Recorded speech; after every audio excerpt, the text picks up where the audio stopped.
அனைவருக்கும் வணக்கம். நான் உங்கள் விதுர்ஷன். இது உங்கள் விதுர்ஷன் டிகாட்ஸ்.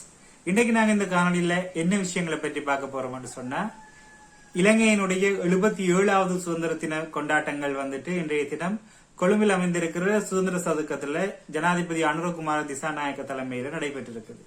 அதே போல வடக்கிலையும் கிழக்கிலையும் தமிழர்கள் இதை ஒரு கருப்பு நாள் அப்படின்னு சொல்லி அவர்கள் ஒரு போராட்டங்களை நடத்தி கொண்டிருக்கிறாங்க. அதே போல இந்த அரச சுதந்திர தின விழாவில தமிழ் மொழி மூலமாக தேசிய கீதம் பாடப்பட்டதா? இலங்கையில தமிழ் மொழி மூலமாக தேசிய கீதத்தை பாடுறதுல என்ன வகையான சட்ட சிக்கல்கள் இருக்குது, அப்படியான விஷயங்களை பத்தி தான் இன்னைக்கு இந்த காணொலியில பார்க்க போறோம். காணொலிக்குள்ள போறதுக்கு முன்னாடி நீங்க நம்ம சேனலை சப்ஸ்கிரைப் பண்ணலன்னு சொன்னா இப்பவே சப்ஸ்கிரைப் பண்ணிக்கொள்ளுங்க. அதே போல பக்கத்துல இருக்க பெல் ஐக்கனை கிளிக் பண்ணி ஆல் என்ற ஆப்ஷனை எனேபிள் பண்ணிக்கொள்ளுங்க. அப்பதான் நான் போடக்கூடிய வீடியோஸ் எல்லாத்தையும் உங்களுக்கு உடனுக்குடன் பார்த்துக் கொள்ளக்கூடிய மாதிரி இருக்கும். சரி, வாங்க வீடியோக்குள்ள போகலாம். மறுமலர்ச்சிக்காக அனைவரும் ஒன்றிணைவோம் அப்படின்ற துணிப்பொருள்ல இன்றைய தினம் 77வது சுதந்திர தின நிகழ்வானது கொழும்புல இருக்கிற சுதந்திர சதுக்கத்துல நடைபெற்றிருந்தது.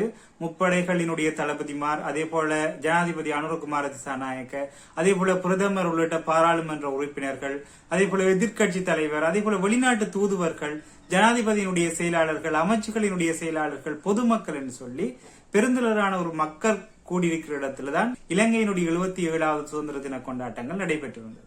இந்த சுதந்திர தின விழாவுல உரையாற்றின இலங்கையினுடைய ஜனாதிபதியான அனுரகுமார திசாநாயக்க அவர்கள் ஒரு விஷயத்த சொல்லியிருந்தார்.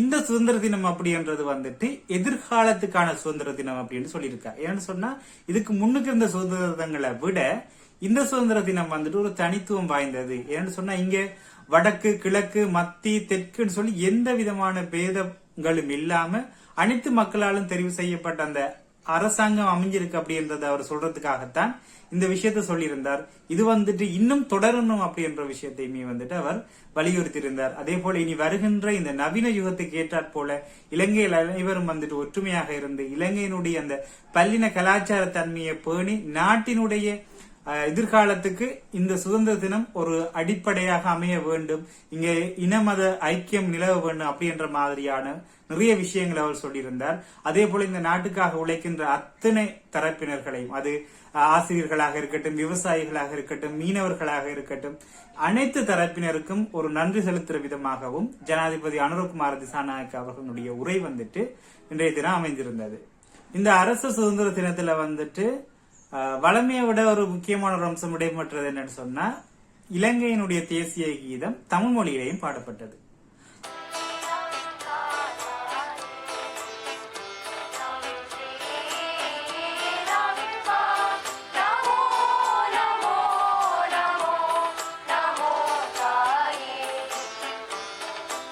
ஆனாலும் இலங்கையினுடைய வடக்கு கிழக்கு பிராந்தியத்தில் இருந்த தமிழர்கள் இது தமிழர்களுடைய கருப்பு நாள் அப்படின்னு சொல்லி பிரகடனப்படுத்தி இன்றைய தினம் சில போராட்டங்களை மேற்கொண்டிருந்தாங்க. அதுலயும் குறிப்பா நல்லூர் தியாக தீபம் தெளிவன் அவர்களினுடைய நினைவிடத்துக்கு முன்னுக்கு இந்த P2P, அதாவது பொத்துவில் முதல் பொலிகண்டி வரையிலான இந்த மக்கள் எழுச்சி அமைப்பினுடைய தலைவரான வேலன் சுவாமி அவர்களினுடைய தலைமையில இன்றைக்கு கருப்பு கொடி போராட்டம் என்று சொல்லி ஒரு போராட்டம் நடைபெற்றது. அந்த போராட்டத்துல கலந்து கொண்டிருந்தவர்கள் எல்லாரும் கருப்பு நிறத்துல ஆடைகள் அணிந்திருந்ததோட அவங்களுடைய கைகள்ல கருப்பு நிற துண்டுகளையும் கட்டியிருந்ததோட அவங்களோட தலைகளையும் கருப்பு நிற துண்டுகளையும் கட்டியிருந்தாங்க. அதே போல பொது இடங்கள்ல கருப்பு கொடிகளை ஏந்தியவாறும் வீடுகளுக்கு முன்னுக்கும் பொது இடங்களுக்கு முன்னுக்கும் மக்களை கருப்பு கொடி ஏற்றுமாறு வலியுறுத்தி அவர்கள் ஒரு போராட்டத்தை மேற்கொண்டிருந்தாங்க.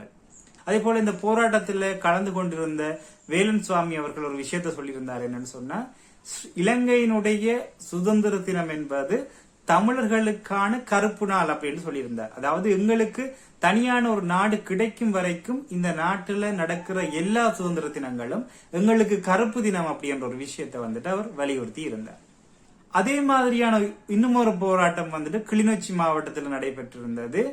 வலிந்து காணாமலாக்கப்பட்ட ஒரு சங்கத்தினுடைய ஏற்பாட்டத்தில் இது நடைபெற்றது. இதுல இலங்கை தமிழரசு கட்சியினுடைய பாராளுமன்ற உறுப்பினரான ஸ்ரீதரன் அவர்கள், பாராளுமன்ற உறுப்பினரான கஜேந்திரகுமார் பொன்னம்பலம் அவர்கள், அதே போல முன்னாள் பாராளுமன்ற உறுப்பினரான செல்வராஜா கஜேந்திரன் உட்பட்ட பலர் இந்த நிகழ்வுல, அதாவது இந்த போராட்டத்துல கலந்து கொண்டிருந்தார்கள். அதே போல மட்டக்களப்பிலையுமே இந்த வலிந்து காணாமலாக்கப்பட்ட உறவினர்களால போராட்டம் முன்னெடுக்கப்பட இருந்த நிலையில பாராளுமன்ற உறுப்பினரான ஸ்ரீநேசன், அதே போல ஸ்ரீநாத், அதே போல சாணக்கியன் அவர்களுக்கு காணாமலாக்கப்பட்ட உறவுகள் சங்கத்தினுடைய தலைவர் உள்ளிட்ட 7 பேருக்கு நீதிமன்றத்தால போராட்டம் நடத்துவதற்கு தடை விதிக்கப்பட்டிருந்ததும் இதுல குறிப்பிட சொல்லக்கூடிய ஒரு விஷயமாக இருந்தது.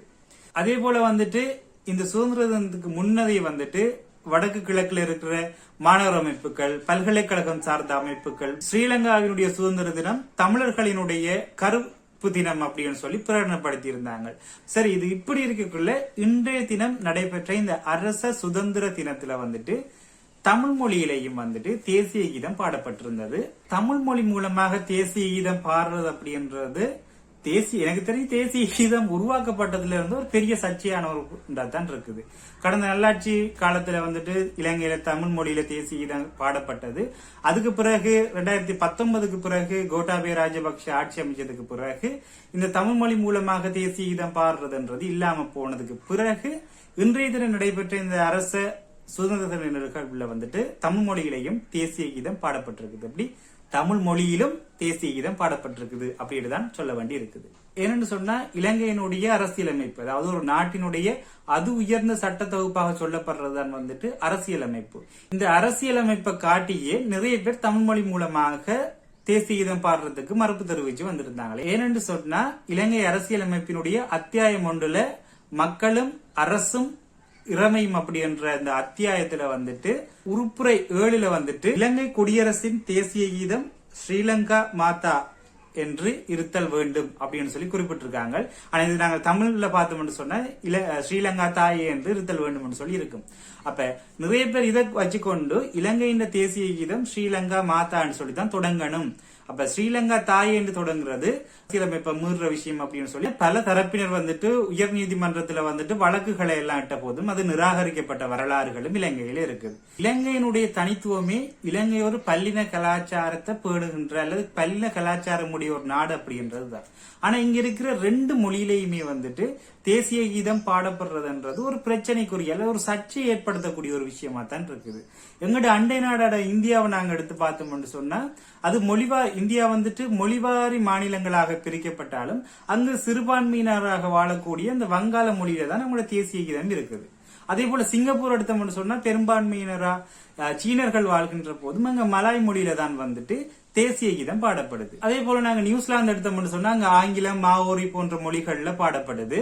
அதே போல தென்னாப்பிரிக்கா எடுத்தோம்னு சொன்னா 5 மொழிகள்ல அடுத்தடுத்து தேசிய கீதம் பாடப்படுது. ஆனா எங்க நாட்டுலதான் 2 மொழியை அடுத்தடுத்து பாடுறதுல பிரச்சனைகள் இருக்குது. அதே போல நாங்க சோமாலியாவை பார்த்தோம்னு சொன்னா சோமாலியாவில இசை மட்டும் தான் எழுப்பப்படும். இலங்கையிலும் ஒரு தடவை தேசிய கீதம் பாடாம இசை எழுப்பப்பட்டிருக்குது.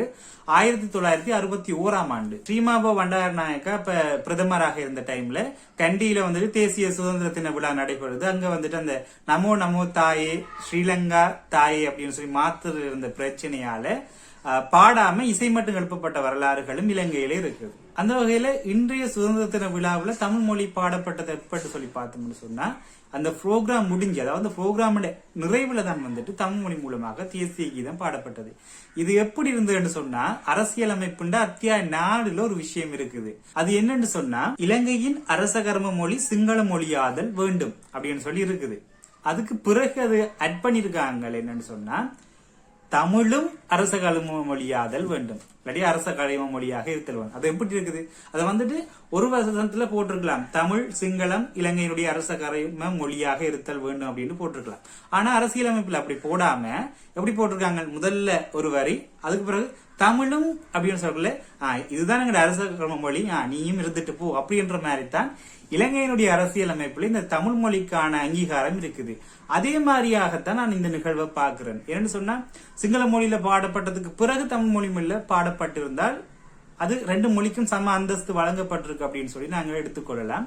ஏன்னு சொன்னா இங்க தமிழ் மக்கள் கேட்கறது நீங்க தமிழ்ல தேசிய கீதம் பாடணும், சிங்களத்துல தேசிய கீதம் பாடணும் அப்படின்ற விஷயம் கிடையாது.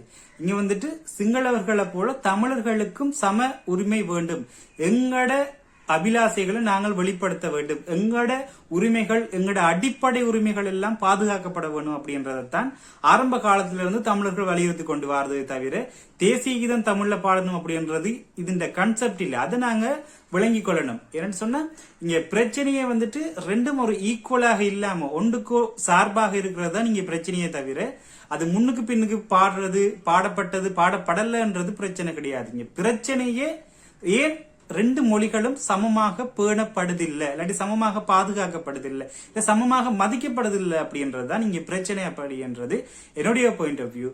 நீங்க என்ன நினைக்கிறீங்க அப்படின்றத மறக்காம கருத்து பகுதியில தெரிவிங்க. மற்றொரு காணொலியில சந்திக்கலாம். நன்றி, வணக்கம்.